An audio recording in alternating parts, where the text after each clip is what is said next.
Sir, আমার প্রশ্নটা হলো, বর্তমান প্রেক্ষাপটে বলা যায় আমরা খুব খারাপ সময় পার করছি। আমরা সবাই শান্তি চাই, হোক জাতিগত শান্তি বা হোক ধর্মীয় শান্তি, অথবা সে যাই হোক, আমাদের আসলে শান্তি আর মানবতার প্রয়োজন। এই ধর্মের কারণেই কি পৃথিবীতে আমরা আজ এত বেশি সমস্যা দেখছি? এই ধর্মের কারণেই কি পৃথিবীতে এত বেশি যুদ্ধ আর অরাজকতা চলছে? এটা বাদেও অন্য সমস্যা আছে। আর এই ধর্ম দিয়েই কি পৃথিবীর সব সমস্যার সমাধান করা যায়? আর ধর্ম দিয়েই কি ইথিওপিয়া দুর্ভিক্ষের সমাধান করা যায়? শিশুরা না খেয়ে মারা যাচ্ছে, ধর্মই কি সব কিছুর সমাধান? ধর্ম দিয়েই কি পৃথিবীর এই সব সমস্যার সমাধান করা যাবে?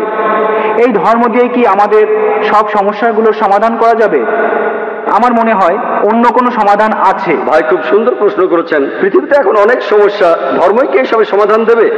ইথিওপিয়াতে অনেক মানুষ মারা যাচ্ছে, ধর্ম কি এটা সমাধান? ভাই, সত্যের ধর্মটাই এখানে সমাধান।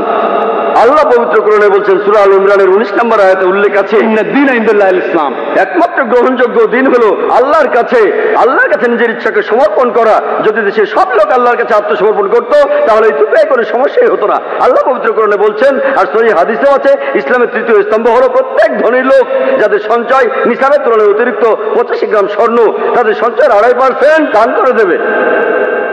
যদি সব লোক দান করত, দারিদ্র বলে পৃথিবীতে কিছুই থাকতো না। ইথিওপিয়া তো অবশ্যই পুরো পৃথিবীতে একটা মানুষ না খেয়ে মারা যেত না।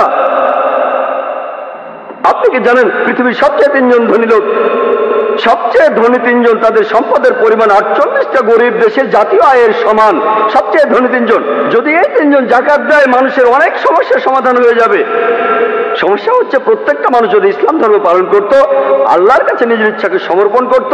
আপনি একটা সমস্যার কথা বললেন, যে সমস্যার কথাই বলেন না কেন, আলহামদুলিল্লাহ পবিত্র কোরআনে সেই সমস্যার সমাধান দেওয়া আছে। সত্যের ধর্ম পালন করুন, সত্যিকারের শান্তি পাবেন।